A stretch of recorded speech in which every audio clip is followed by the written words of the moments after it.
विज्ञान की माने तो हम इवॉल्व हुए हैं। पहले कोई हम बहुत छोटे से जीव अमीबा थे, फिर उससे टुकड़े हुए, बढ़े, विकसित हुए। फिर जलचर जीव बने, फिर उससे बढ़े, विकसित हुए, जानवर बने, थलचर में आए। फिर उससे बढ़े, विकसित हुए और होमोसेपियंस बने और मानव बने। इस पूरी प्रोसेस में हमारे जीवन के केंद्र में था सर्वाइवल। और डार्विन का लॉ आपने पढ़ा ही होगा, सर्वाइवल ऑफ द फिटेस्ट। तो सर्वाइवल हमारे जीवन के केंद्र में था। अब अगर सर्वाइवल हमारे जीवन के केंद्र में होता है तो हम में स्वार्थपरता का जन्म होता है, क्योंकि अल्टीमेटली हमें स्वयं के जीवन को बचाना है।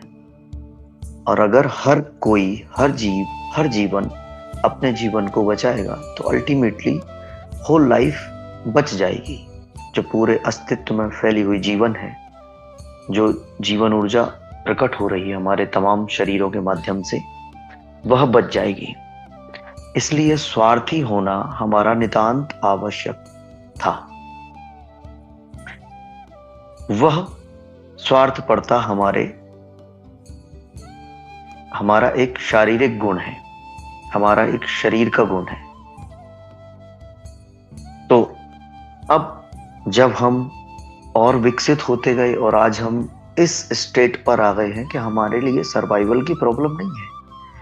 हमारा सर्वाइवल बहुत आसान है। और यहाँ तक कि अगर आप देखेंगे कि कोई बहुत बड़ी बाढ़ आई है, कोई भूकंप आया है और बहुत त्रासदी मची हुई है, तब भी उसमें मनुष्य बहुत कम मरता है। जानवर मर जाते हैं, पक्षी मर जाते हैं, बहुत इनमें बहुत बड़ी मात्रा में वो मर जाते हैं, लेकिन मनुष्य बहुत कम मरता है। तो हमारे सर्वाइवल का प्रॉब्लम तो ऑलमोस्ट सॉल्व हो चुका है। तो अब हमें उतने स्वार्थ की आवश्यकता है नहीं। लेकिन अब अगर अभी भी हमारा स्वार्थ इतना जोर से काम कर रहा है तो इसका मतलब ये है कि हम सिर्फ शरीर हैं। तो जो भी मनुष्य सिर्फ और सिर्फ शरीर है, शरीर के तल पर ही जीता है, वह तो स्वार्थी होगा ही। आप ऊपर से कितने ही संस्कार बिठाएं, कितने ही समझाइश लगाएं और कितनी ही बड़ी बड़ी कहानियां दें, कुछ भी करें, तो शब्दों में, बोलने में, दिखाने में और बताने में वो बहुत बड़ा प्रेमी हो जाएगा। वह आपके सामने बहुत अच्छा बन के प्रकट हो जाएगा कि तुम ही हो मेरे जीवन में और तुम्हारे लिए मैं कुछ भी कर सकता हूँ, जान दे सकता हूँ, सारी चीजें दांव पे लगा सकता हूँ, खुद को दांव पे लगा सकता हूँ, एटसेट्रा, कुछ भी। लेकिन सच तो ये है कि वो स्वार्थी है। सिर्फ उसने ऊपर के शब्द और लैंग्वेज को सीख लिया है जो वो आपके सामने दोहरा रहा है। और हो सकता है कि ये काम आप खुद भी यही कर रहे हो, खुद भी आप दोहरा रहे हो। तो शरीर से ऊपर नहीं उठे हैं, शरीर के अलावा हम अगर कुछ भी नहीं है तो हमें स्वार्थ केंद्र में होगा। और जब हमारे स्वार्थ केंद्र में होता है, सेल्फिशनेस जब हमारे केंद्र में होता है, तो सिर्फ हम अपना सोचते हैं, दूसरे का नुकसान हो रहा है, फायदा हो रहा है, दूसरे का क्या हो रहा है, दूसरा मर रहा है, जी रहा है या कुछ भी हो रहा है, हम कभी ध्यान नहीं देते इस बात पर। तो सबसे पहले हमें अगर सामने वाले को पहचानना है, क्योंकि इस पूरी प्रोसेस में जो मैं आपको बता रहा हूं, बोल रहा हूं, उसमें सामने वाले को पहचानना आना चाहिए कि सामने वाला शरीर के तल पर रहता है, मन के तल पर रहता है, हृदय के तल पर रहता है या आत्मा के तल पर है। और इसके पूरे जीवन में इन चार तत्वों में से किस तत्व का योगदान सबसे अधिक है।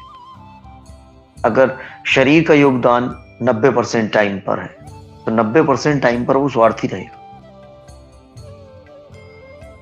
क्योंकि स्वार्थ शरीर का ही गुण है। मन की जो प्रमुख डिमांडिंग है वो मनोरंजन की है। और मन का एक निर्माण होता है हमारे बचपन से। जब हम कोई साइकोलॉजिकल वे में कोई चीज हम एडॉप्ट करते हैं, लेते हैं, किसी चीज की हम स्मृति को बनाते हैं, तो उसमें हमारी हजारों मान्यताएं होती हैं, हमारी इच्छाएं होती हैं, हमारा सोचने का ढंग, पैटर्न, चलने का ढंग, पैटर्न, ये सारी चीजें वहां पर स्टोर्ड होती है। तो अगर कोई मन के तल पर है तब भी वो अपनी वासनाओं को पूरा करेगा, तब भी वो अपनी स्वार्थपरता को ही पूरा करेगा। और अगर वो मन के तल पर है तो वो बेचैन रहेगा, मल्टीपल विचार आएंगे उसको और वो नए नए विचारों को जीने के लिए निकल जाएगा, नए नए थॉट्स को, नए नए लोगों को, नई नई जगहों को जीने के लिए वो निकल पड़ेगा। कोई भी रिलेशनशिप को लंबा चलाने के लिए या रिलेशनशिप में गहराई लाने के लिए उसमें स्थिरत्व की आवश्यकता होती है। एक स्थायित्व हो तो स्थिरत्व भी आता है। क्या वह व्यक्ति बहुत अच्छे से किसी रिलेशन में रह सकता है जो भागा भागा सा हो, जो इधर उधर भटक रहा हो? कभी नहीं। तो मन के तल पर जी रहा व्यक्ति भी, जो कि मनोरंजन की आदत से भरा रहेगा, वो व्यक्ति भी आपके रिलेशन को प्योर नहीं रख पाएगा। तो रिलेशन को प्योरिटी आप हृदय के लेवल पर और आत्मा के लेवल पर ही दे सकते हैं। आत्मा के लेवल पर रिलेशन बहुत बहुत ज्यादा हाइट पे आ जाता है, उसको रिलेशन कहना भी फिर ठीक नहीं होता। तो रिलेशन का सीधा संबंध हृदय से है, यानी कि आपके भावनात्मक समूह से है, इमोशंस वैल्यूज से है। तो हमें देखना होगा कि सामने वाला किस तल पर जी रहा है, और ये हम तब देख पाएंगे जब हमने स्वयं के भीतर यह चीज देख ली। क्योंकि पूरे चांसेस हैं कि हम खुद भी शरीर हों, 70%, 80%, 90%, और हम खुद भी अपने लाभ और हानि के हिसाब से ही मूव ऑन करते हैं। लेकिन जब दूसरा हमारे साथ यही कर रहा होता है तो हम दिक्कत में आ जाते हैं। हमें लगता है कि दूसरा कुछ हमारे साथ गलत कर रहा है, वो हमसे कुछ छीन लेगा। इसलिए इसमें सबसे ज्यादा जरूरी है कि हम स्वयं को देखें, स्वयं को जानें, स्वयं को जिएं और समझें कि हम किस तल पर जीते हैं। तो स्वयं के तल पर जब हम जाते हैं, स्वयं को जब हम देखते हैं कि हम किस तल पर जी रहे हैं, शरीर के तल पर हैं, कब हम मन के तल पर आ जाते हैं, कब हम इमोशंस में चले जाते हैं, और इमोशंस में भी हमारा वासनाओं का मिक्सचर कितना ज्यादा है, अहंकार का कितना है, लोभ का कितना है, डर का कितना है, मोह का कितना है। जब हम इस चीज को देखते हैं, वॉच करते हैं, ऑब्जर्व करते हैं, तब हम ये जान पाते हैं कि हम किस तल पर जी रहे हैं। और मजेदार बात यह है कि यहां जानना पर्याप्त होता है, और जब हम जानने लगते हैं तो हमारा तल ऊपर की ओर सरकने लगता है, शरीर से मन की ओर, मन से हृदय की ओर, हृदय से आत्मा की ओर। तो प्रथम तल पर हमें स्वयं को जानना होगा कि हम किस तल पर जी रहे हैं, और जब हम ये जान जाते हैं तो हम दूसरे के तलों को भी पहचानने लगते हैं। यह शक्ति हमें प्रकृति प्रदत्त मिल ही जाती है।